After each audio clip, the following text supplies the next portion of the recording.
이 시간 저희들에게 주신 하나님의 말씀은 이사야서 7장 14절부터 16절까지 말씀입니다. 그러므로 주께서 친히 징조를 너희에게 주실 것이라. 보라, 처녀가 잉태하여 아들을 낳을 것이요 그의 이름을 임마누엘이라 하리라. 그가 악을 버리면 선을 택할 줄 알 때가 되면 엉긴 젖과 꿀을 먹을 것이라. 대저 이 아이가 악을 버리며 선을 택할 줄 알기 전에 내가 미워하는 두 왕의 땅이 황폐하게 되리라. 아멘. 오늘은 복된 날이고 기쁜 날입니다.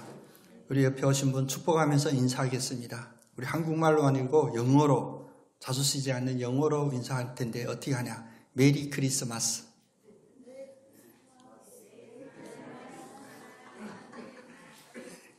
역시 영어에 대한 부담은 다 있습니다. 메리 크리스마스도 입에 잘 안 나와요. 성탄절은 우리에게 복된 날이고 기쁜 날이다. 우린 다 알고 있는 그런 사실이죠. 우리에게 이미 상식이 되었습니다. 특별히 감사하기는 이제 제주도 도지사가 도청에서 크리스마스 트리 점등 행사를 하는데 예배까지 드려달라고 했던 일이 올해 있었어요. 아마 제주도정 역사에 처음이라고 그러더라고요. 그 도청 안에서, 그 홀에서. 근데 문제는 그 귀한 자리에 우리 제주도 기독교연합회 회장님이 설교를 하는데 긴장되는 게 보이더라고요. 세상의 권세가 더 클까요? 예수 그리스도의 말씀의 권세가 더 클까요?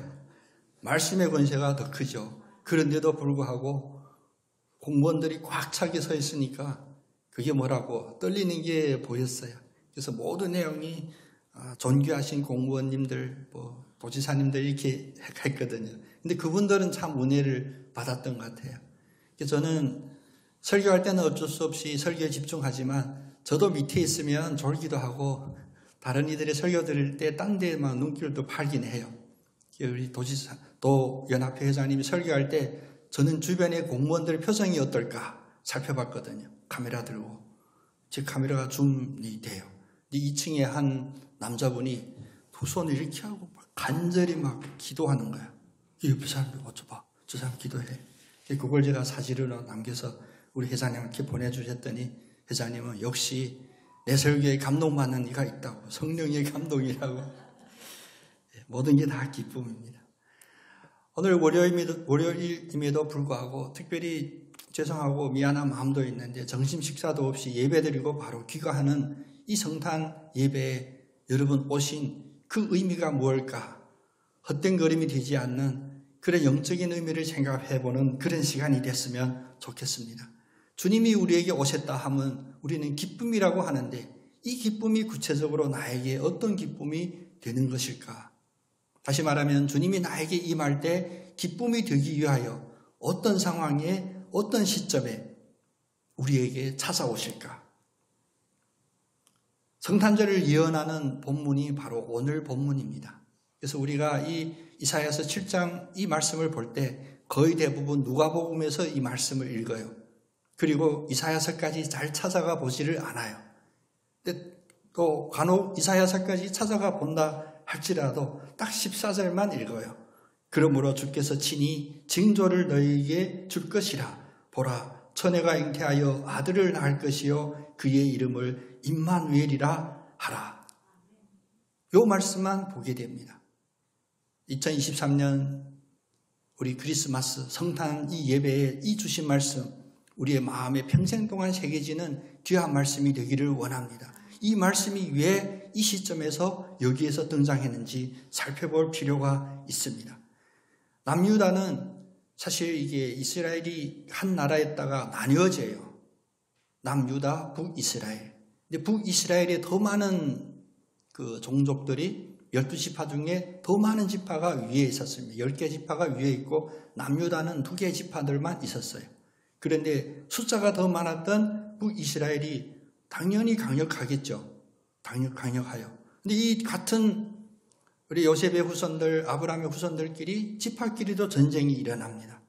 그래서 전쟁 속에는 흔히 영웅이 나타나게 되죠. 지금 남유다의 영웅, 북유다에는 싸움을 잘하는 많은 영웅들이 있었습니다만 남유다에서는 가장 꼽는 영웅이 누구냐면 우시야 왕이라고 합니다. 우시야 왕. 그런데 아무리 영웅이라 할지라도 그 상황 속에서 숫자로 싸우는 이 전쟁 속에서 남유다의 국가적인 영웅이었고 왕이었고 기둥과 같이 믿었던 이 우시야 왕도 죽게 됩니다. 우시야 왕이 죽게 되고 그의 아들인 아하스가 왕이 되는데, 그런데 이 시점에 주변의 국가들마저도 다시 유다를 엿보기 시작합니다.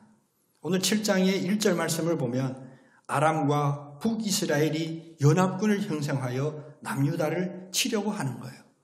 북이스라엘은 남유다와 같은 형제임에도 불구하고 자기들의 그 욕망, 욕심 때문에 누구와 손을 잡냐? 이방 민족인 아람과 손을 잡아 남유다를 치려고 합니다.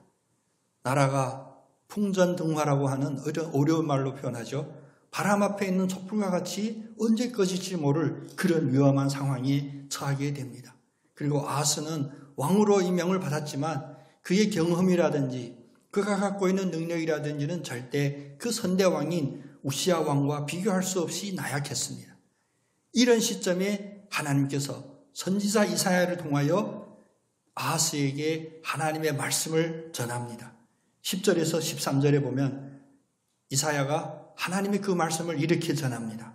여호와께서 또 아하스에게 말씀하여 이르시되 너는 네 하나님 여호와께 한 징조를 구하되 깊은 데서든지 높은 데에서든지 구하라 라고 하시니 아하스가 대답하여 말하되 나는 구하지 아니하겠나이다. 나는 여호와를 시험하지 아니하겠나이다 한지라.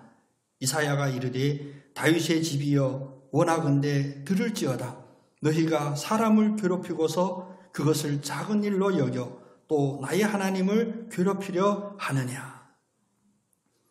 좀 어렵죠. 무슨 말인지 잘 어렵죠. 근데 쉬운 말로 풀어하면 이런 말씀입니다. 이런 위기와 국가의 어떤 멸망이 직전에 다가온 상황 속에서 왕인 아하스가 공경에 빠졌을 때 여호와 하나님께서 그 아하스에게 말씀합니다. 너는 하나님께 징조를 보여달라고 부탁하라, 간구하라. 어려운 상황 속에서 하나님이 여러분께 이런 말씀을 하셨다면 하나님은 어떤 마음으로 하셨을까요?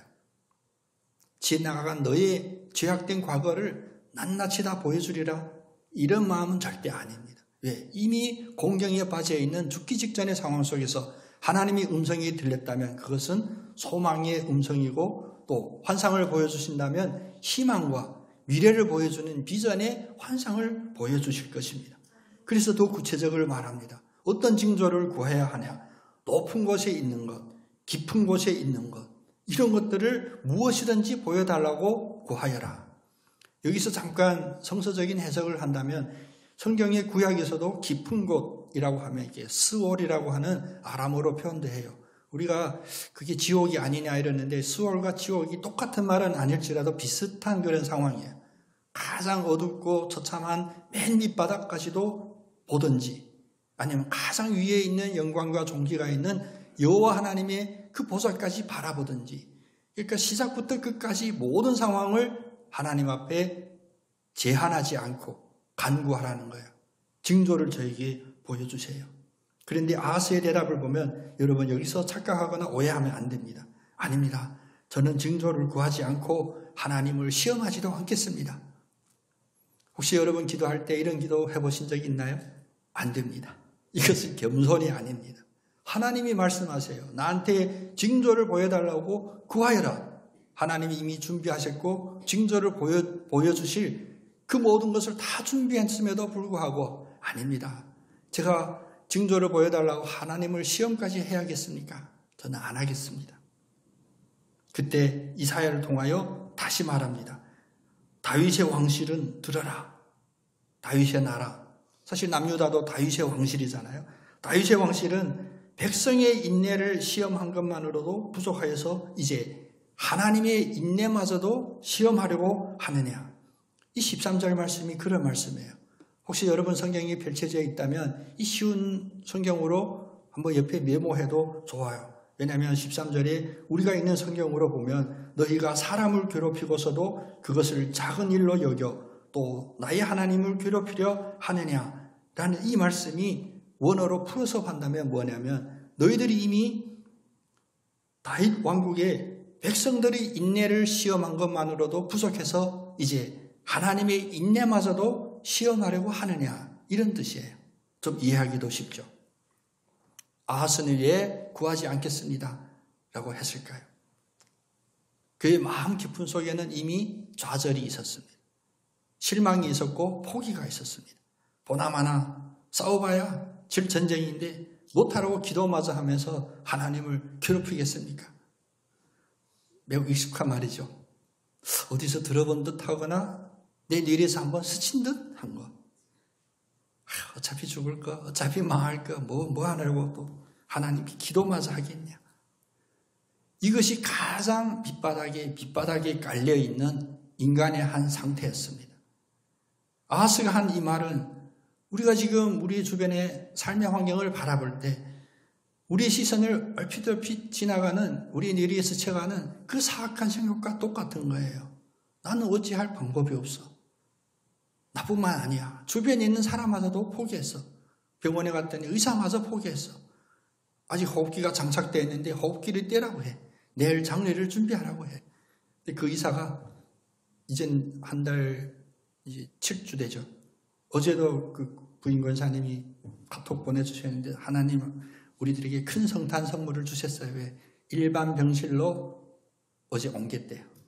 근데 그 의사는 무슨 생각일까 저는 생각해봐요. 호흡기 빼고 장례 준비하라고 했던 그 의사가 이제 일반 병실로 가도 됩니다 라고 하는 그 의사의 마음은 어떤 마음일까 잠깐 생각해 봅니다. 우리가 쉽게 의지하는 모든 것들이 우리들에게 희망의 메시지를 줄 수 있는 능력이 없어요.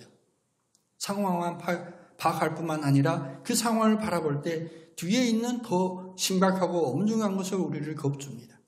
그런데 그것을 어떻게 겸손하게 받아들이라고 합니다. 어차피 안 돼. 이미 끝난 거야. 그냥 편하게 받아들여. 아하스가 보나마나 싸워봐야 뻔하게 질 전쟁인데 내가 왜 하나님마저도 괴롭히며 기도하겠습니까? 안 하겠습니다. 이것은 절대 겸손이 아닙니다. 이것은 이미 죽음의 선포입니다. 그때 다시 한번 하나님께서 이사야를 통하여 강력하게 말씀하시죠. 내가 너에게 맡겨준 이 백성을 인내를 시험하고 백성들을 괴롭히게 한 것마저도 부족하여 이제 와서는 너 하나님의 인내마저도 시험하려고 하느냐. 그리고 나서 준 말씀이 바로 오늘 14절 말씀이에요. 그러므로 주께서 친히 징조를 너희에게 주실 것이라. 여기서 이제 알겠죠. 주님께서 왜 친히 징조를 주시겠다고 하냐. 우리 모두는 어쩌면 이 자리에 지금 예배드리는 한 사람 모두가 이젠 더 이상 하나님이 징조를 주시겠다 말씀하셔도 아니요, 이제 징조도 필요 없습니다. 왜? 끝났으니까. 망했으니까. 모든 게 다 절망입니다. 라는 이 시점이 됐을 때 하나님이 말씀하신 거예요. 주께서 이제 친히 너희에게 징조를 주실 것이라. 어떤 징조냐? 우리가 기대하는 그런 징조일까요? 아프면 건강하게 해주세요. 물질이 부족하면 돈 좀 벌게 해주세요. 아니면 저도 가끔 스쳐져 나갈 생각인데 로또 한번 사서 1등은 좀 과분하고 2등이라도 한번 해주기 했어요. 2등이 당첨되면 뭐 하려고 그러냐. 교회 대출도 확 다 갚고 교회 식당 수고스럽게 이렇게 식사 준비도 안 하고 아예 뷔페를 매주마다 뷔페를 부를 겁니다. 막. 얼마나 아름다워요. 이런 징조를 주신 것이 아니라 말씀하십니다. 보라. 처녀가 잉태하여 아들을 낳을 것이요 그 이름을 임마누엘이라 하리라. 우리 한번 마음판에 새기는 의미에서 같이 고백해 볼까요? 보라, 처녀가 잉태하여 아들을 낳을 것이요 그 이름을 임마누엘이라 하리라. 아멘.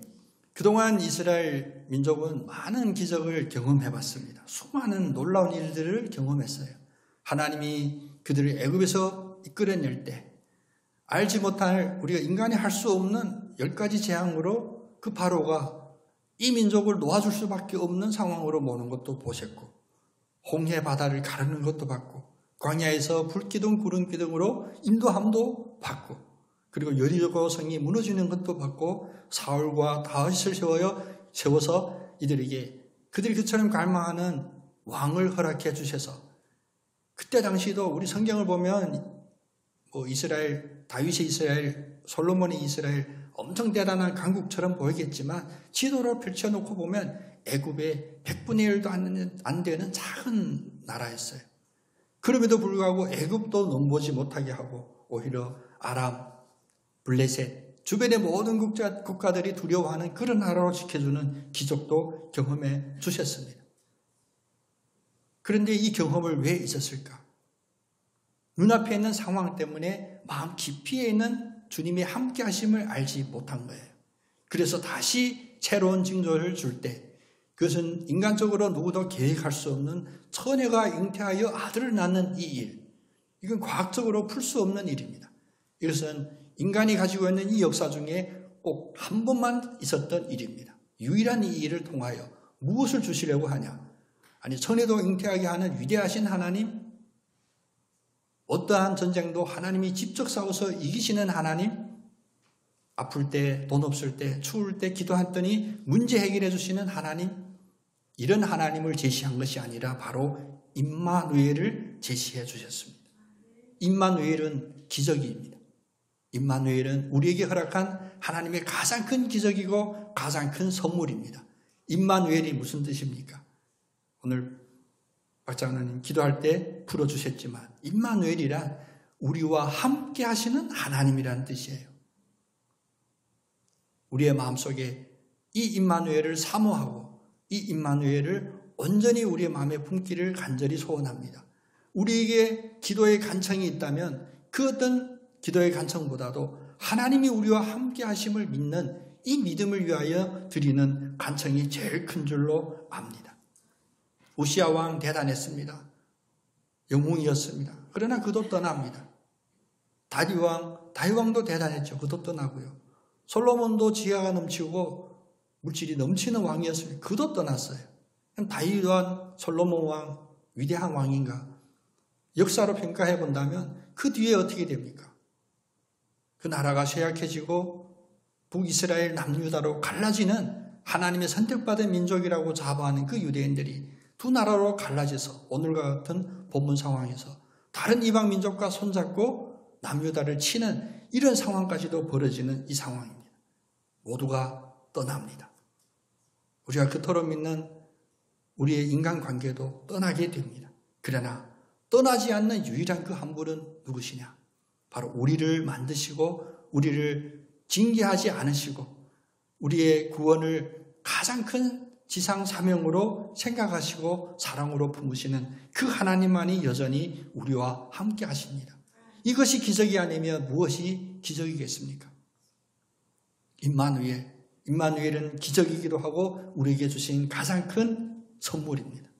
회개하고 믿음을 버리지 않는다면 하나님은 언제나 우리와 함께 하실 것입니다. 그래서 그 뒤에 말씀을 보면 15절에 말합니다. 이 임마누엘을 허락하신 후에 주신 메시지는 무엇이냐? 이제 이 임마누엘, 처녀가 잉태하여 난 그 아들이 악을 버리며 선을 택할 줄 알 때가 되면 엉긴 젖, 우리가 지금 버터나 이런 말이죠. 이렇게 우유를 덩어리를 친 것, 그리고 꿀을 먹을 것이라. 그래서 이 아이가 악을 버리며 선을 택할 줄 알기 전에 너희가 미워하는 두 왕의 땅이 황폐하게 되리라. 여기 이 두 왕은 지금 협공하고 있는 아몬과 이제 위에 있는 북이스라엘을 이야기해요. 모든 원수들을 이야기해요.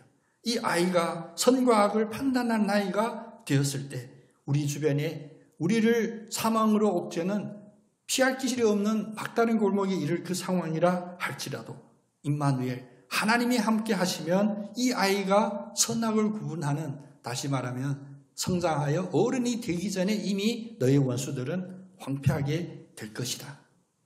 우리와 함께 하시는 임마누엘 하나님은 결코 우리를 곤경이나 우리 대적자들에게 호락호락하게 내어주지 않습니다. 염려하지 마십시오. 떨지 마십시오. 담대하십시오. 왜냐? 임마누엘 하나님이 우리와 함께하기 때문입니다. 초대교회에 재미있는 사화가 있어서 역사 이야기가 있어서 여러분과 함께 나누고자 하는데 우리 초대교회에 고창익이라고 하는 한 사람이 있습니다. 유명한 이에요. 여러분 갸우뚱한 모습으로 저를 보면 교회사 공부 우리 해야 됩니다. 한국 교회사. 이분은 어떤 분이었냐? 제일 천민이었거든. 어떤 천민이냐면 갓바치, 우리가 요즘 잘 쓰지 않는데 갓바치라고 하는 그 가죽으로 신발을 만드는 그 일을 하는 거예요. 천민 중에서도 매우 낮은 그런 천민이었어요. 그런데 건강하고 뭐 덩치도 크고 힘도 있고 또 술도 좋아하고, 근데 성질은 되게 개떡 같은 성질이. 맨날 술 마시면 사람과 싸워요. 양반이든 중인이든 천민이든 하고 싸워요. 얼마나 많이 싸웠으면 일본 순사들도 잡아간대요. 잡아가도 거기 가서도 굴하지 않아. 그 가서도 굴하지 않으니 얼마나 맞았겠어요. 근데 너무 그번에는 엄청나게 얻어 맞아가지고 귀가 멀고 말 못하는 거예요. 경찰서에서 풀어줬어. 말도 못하고 귀도 안 들리고 이빨도 다 부러지고. 근데 집에 던져지니까 어머니도 포기하고 아내도 포기하고 다 갔어요. 이제 그냥 버려진 사람이 된 거예요. 그 다리 밑에, 우리가 전설로 듣던 그 다리 밑에 이제 누워서 매일매일 거지로 살고 있는데, 게일이라고 하는 이 장로교 선교사님이 전도하다가 그를 만난 거예요. 너무나 불쌍해서 그에게 먹을 떡을 좀 주고, 더 중요한 것은 그를 껴안고 기도해주고, 소책자로 된 전도 책자죠. 성경이 아니라 전도 책자 하나를 주고 갔어요. 그 주변에 이 고창익을 아는 모든 사람들이 막 우리가 말하는 녹화되고 있는데, 순화하지 않는 말로 하면 막 병신이다, 막 거지다, 미친놈이다, 이렇게 욕하고 있는 상황 속에서 잘생긴 외국인이, 딱 봐도 뭔가 있어 보이는 외국인이 자기를 빵도 주고 떡을 줬죠. 떡을 주고 껴안아주는 게 너무 고마운 거예요. 고창이 봤을 때. 준 그 책자를 보는데 뭐 잘 읽을 줄도 몰라. 그래서 막 지나간 사람이 이제 돈 구걸하다가 돈 구걸 안 하고, 혹시 이걸 뭔 책을 줬는지 한번 볼 수 있냐, 알려줄 수 있나 해봤더니 그게 거지 바디메오 이야기가 담긴 작은 책자였어요. 저 같으면 던졌을 것 같아. 놀리냐? 내가 거지인데 거지 바디메오. 근데 그 내용을 읽어보니 버릴 수 없는 책인 거예요. 눈이 멀었던 바디메오, 나와 똑같은 상황에 있던 바디메오가 그 신세를 바꾼 딱 한마디가 무엇이었냐? 주 예수여, 저를 불쌍히 여기소서. 이 말씀 한마디, 이 외침 하나에 거지 바디메오가 신세를 고쳤다라는 이 이야기가 고창이에게 너무나 깊게 마음에 와 닿았어요. 그리고 꿈을 꿨대요. 되게 생생하게 긴 꿈인데, 꿈에 하얀 옷을 입은 사람이 자기에게 와서 너는 누구냐, 내 이름이 뭐냐라고 물었다는 거예요. 그러니까 어디서 저렇게 예의도 없이 나한테 처음 봤는데 언제 봤다고 이름부터 뭐냐, 자기도 묻고 싶은 거야. 당신은 누군데, 당신 이름은 뭐냐고 이렇게 하는데, 꿈에서도 이 벙어리 말이 안 나와가지고 그 얘기를 하고 싶은데 막 말이 안 나오는 거야. 근데 그분이 하얀 옷 입은 이가 또 묻는 거예요. 대답을 안 하니까. 또 대답하려고 해도, 다시 반문하려고 해도 말이 안 나오는 이 상황 속에 갑자기 세 번째로 그 하얀 옷 입은 이가 네 이름이 뭐냐라고 물었을 때, 갑자기 꿈속에서 그의 입이 터진 거예요. 저는 술꾼이고 쌈꾼이고 망난이고 예의도 없고 의리도 없고 나쁜 놈입니다. 아무것도 모르는 놈입니다. 그런데 딱 아는 거 하나 있다면, 예수님이 거지 바디메오를 구해준 그 일은 압니다. 이 꿈이니까. 꿈이 그렇게 대답하고 꿈에서 깼어요. 깨고 나니 너무나 놀란 거죠. 이 상황이 뭐냐. 그래서 다시 게일 선교사를 찾아간 거예요. 어머니도 버리고 아내도 버리고 자식들도 버린, 아무도 그를 챙겨주지 않는 이 고창익이, 거지 고창익, 말 못하고 귀가 잘 안 들리는 고창익이 게일 선교사를 찾아갔더니 그 선교사가 하는 첫 마디가 당신 올 줄 알았어. 그리고 다시 이 이야기를 풀어줍니다. 귀머거리고 날 때부터 소경이고 거지고 이런 이들이 예수를 만나 바뀌었던 이야기들, 그 이야기를 듣다가 이 고창이에게 기적 같은 일이 일어나게 됩니다. 갑자기 유창하게 말하게 돼요. 말문이 열린 거예요. 그 말문이 열렸을 때 그가 했던 첫 고백, 이건 제가 그 현장에 있지는 않았지만 기록으로 남겨져 있는데 고창익이 입이 열리고 했던 첫 고백이 무엇이냐? 여러분 여기서 잠깐 배경 설명하면 교회 다닌 적도 없고요. 성경 읽은 적도 없어요. 꿈은 뭐 개꿈도 꾸고 가끔 예수님 꿈도 꾸는 그런 이였는데 그가 우리가 알 수 없는, 우리가 기적이라고 이야기할 수밖에 없는 그런 고백을 해요. 입이 열려서 했던 첫 마디가 뭐냐? 오늘부터 나는 사나 죽으나 예수의 사람으로 살겠습니다. 여러분 이 고백은 제자훈련 많이 하고 성경 공부 많이 하고 성경 배경사 뭐 신구약 중간사 이상한 것까지 공부해서 할 수 있는 고백이 아니에요. 하나님이 직접 하셔서 하는 거예요. 성령이 그 안에 임했을 때 할 수 있는 신앙의 고백입니다. 오늘부터 나는 사나 죽으나 예수님의 사람으로 살겠습니다. 그 후로 고창익은 자기의 결단대로 삽니다. 이제 계열 선교사만 따라다녀요. 그래서 원래 계열 선교사가 원산에서 이제 사역을 시작했는데 평양도 갔다가 이제 서울로 올 때 계열 선교사를 따라와요. 그리고 연동에 연동 제1교회, 연동교회를 개척할 때 이 계열 선교사와 고창익 이 두 사람이 이 교회를 세우고 시작합니다. 그래서 날마다 전도하고 또 하는 일이 무엇이냐? 여러분 우리가 전도에 있어서는 여러 가지 전도 전략들이 개발되어 있지만 그 당시 계열 선교사나 이 고창익을 거지였잖아요. 고창익 없어서 뭐 베풀거나 관계를 뭐 선물로 할 수 있는 그런 여력이 안 돼요. 교회 앞에서 전도하는데 어떻게 전도하냐? 하여간 지나가는 사람이 뭐 짐을 들고 있다, 머리에 뭐 보따리 이고 있다 그러면 무조건 그걸 들어주는 거예요. 그걸 도와주는 거예요. 교회 앞에서 왔다 갔다 하루 종일. 그래서 연동교회가 부흥하게 되고 고창익이 연동교회 제 첫 번째 제1대 장로가 되는 그런 역사가 있습니다. 절망의 순간은 우리가 상상하기 어려운, 여러분이 지금 12월 25일 점심 식사도 안 주는 이 예배에 참석할 수 있으면 아직 여러분 절망할 상황이 절대 아닙니다. 여러분 지금 절망할 상황이 절대 아닙니다. 절망이라고 하는 이 두 글자는 어떤 상황이냐? 아하스가 저 이제 기도도 안 할래요 하는 그런 상황, 고창익처럼 모든 사람이 다 버려진 그런 상황이 바로 절망의 상황인데 그 절망의 상황에서 그것을 역전시키고 바꿀 수 있는 그분이 누구였냐? 바로 임마누엘 하나님이시라는 겁니다. 이러니 우리가 성탄절에 기뻐하지 않겠습니까? 기뻐해야 마땅하지 않겠습니까? 누군가의 선물을 받은 것, 선물 받아도 기쁘죠. 저도 어제 약간 서운할 뻔했는데 저한테 번호표를 안 준 거예요. 그래서 한참 고민했어요. 나한테 번호 안 줬다고 얘기할까 말까. 그래도 제 마음에 이제 우리 문일 집사님이 기억된 게 그래서 기도했어. 내 순서, 내 몫의 그 선물이 우리 문일 집사님께 갔으면 좋겠다. 근데 남았다는 거야 하나. 그래서 용기 내가지고 나 번호표 안 받았는데 해서 받았어요.